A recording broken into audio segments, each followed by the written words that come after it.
നിനക്ക് പറയാനുള്ളതെല്ലാം എല്ലാവരുടെ മുന്നിൽ വെച്ച് പറഞ്ഞു കഴിഞ്ഞതല്ലേ? പിന്നെന്തിനാ വീണ്ടും അതിനെ പറ്റിയൊരു സംസാരം? സച്ചിയേട്ടന്റെ ഈ നിൽക്കുന്ന ഭാര്യയെ കൂടെ അതൊന്ന് മനസ്സിലാക്കാൻ വേണ്ടിയാ. എന്റെ ഈ നിൽക്കുന്ന ഭാര്യ നിന്റെ ആരുമല്ലേ? മുറ പറഞ്ഞ ഏട്ടത്തിന്ന് വിളിക്കണമെങ്കിലേ ഏട്ടത്തിയായിട്ട് നിൽക്കണം. അവൾ അങ്ങനെ ഏട്ടത്തിയായി നിന്നിരുന്നെങ്കിൽ ഇതിനോടകം അർച്ചന നിന്നെ തല്ലിയാനെ. നീ പറയുന്ന എല്ലാം കേട്ട് ഇതുപോലെ തലതാഴ്ത്തി നിൽക്കില്ലായിരുന്നു. എടീ, എന്താ നിന്റെ പ്രശ്നം? നീ എന്നോട് പറയും. ഞാൻ പറഞ്ഞ കേൾക്കുന്ന ആളാ എന്റെ ഭാര്യ. അവളോട് എന്തെങ്കിലും പറയാനുണ്ടെങ്കിൽ ഞാൻ പറഞ്ഞോളാം. ഇനി നീയായിട്ട് അവളെ അനുസരണ പഠിപ്പിക്കാനൊന്നും പോകണ്ട. വല്ലയിടത്തും കിടക്കുന്നതിനൊക്കെ ഇങ്ങോട്ട് എടുത്തുകൊണ്ട് വന്നിട്ട് വളർത്തുന്നതെല്ലാം ശരി. അതിന്റെ പേരിൽ സ്വത്തുക്കള് വേണോന്ന് പറഞ്ഞ് അച്ഛന്റെ പുറകെ നടക്കുന്നത് ശരിയല്ല എന്ന് ഒന്ന് പറഞ്ഞു കൊടുത്താൽ മാത്രം മതി. സ്വത്തുക്കൾ ഞങ്ങളുടെ കുഞ്ഞിന്റെ പേർക്ക് എഴുതണമെന്ന് അച്ഛനോട് അർച്ചന ആവശ്യപ്പെടുന്ന നീ കേട്ടോ? നീ കേട്ടോന്ന്? എന്തിനാ കേക്കുന്നേ?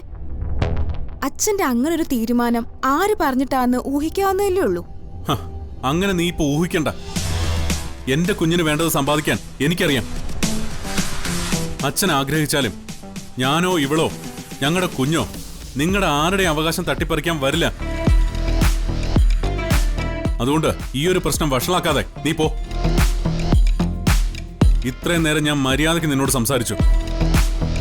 ഇനി എന്റെ മര്യാദ ഞാൻ മാറ്റിവെക്കും. നീ അർച്ചനോട് പറയുന്നതൊക്കെ ഞാൻ കേട്ടിട്ടും ഇപ്പൊ ഞാൻ നിന്നോട് ഇങ്ങനെ സംസാരിക്കുന്നത് സ്വത്തിന്റെയും കാശിന്റെയും പേരിൽ പരസ്പരം വഴക്ക് കൂടാനായിട്ട് എനിക്ക് താല്പര്യമില്ലാത്തോണ്ടാ. അതുകൊണ്ട് മര്യാദയ്ക്ക് ഞാൻ പറയുക, ഇറങ്ങിപ്പോ. പോകാനാ പറഞ്ഞത്.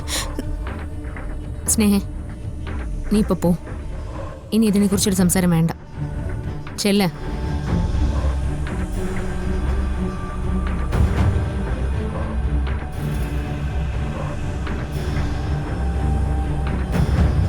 അവള് പറഞ്ഞൊന്നും താൻ കാര്യമാക്കണ്ട. കാര്യമാക്കണം സച്ചേട്ടാ. ഇന്ന് അവള് പറഞ്ഞത് നാളെ ഇവിടെ മറ്റുള്ളവർ പറയും. ഇപ്പൊ സ്നേഹം മാത്രം പറഞ്ഞ് മനസ്സിലാക്കിച്ചാൽ മതി. നാളെ അത് എല്ലാവരും പറഞ്ഞു തുടങ്ങുമ്പോൾ നമുക്ക് പിന്നെ വേറെ വഴിയില്ലാതാവും. നമ്മളൊന്നും അറിഞ്ഞല്ലോ, അച്ഛനായിട്ട് തന്നെ തീരുമാനിച്ചല്ലേ. അച്ഛൻ അങ്ങനെ ഒരു തീരുമാനം എടുത്തത് എന്തിനാന്ന് എനിക്കിപ്പോ മനസ്സിലാവാത്ത. അച്ഛനും കരുതി കാണില്ല ഇത് ഇത്ര വലിയ പ്രശ്നമാവുന്നു. ഞാൻ പോയി അച്ഛനോട് പറഞ്ഞിട്ട് വരാം, അച്ഛൻ്റെ ഈ തീരുമാനം ഒന്ന് പിൻവലിക്കണമെന്ന്. ഇപ്പൊ തന്നെ അതിനൊരു തീരുമാനം ഉണ്ടാക്കിയില്ലെങ്കിൽ ഇതിന്റെ പേരിൽ ഇനിയും നമ്മൾ സങ്കടപ്പെടേണ്ടി വരും. സച്ചിയുടെ മോളെ നോക്ക്, ഞാനിപ്പോ വരാം.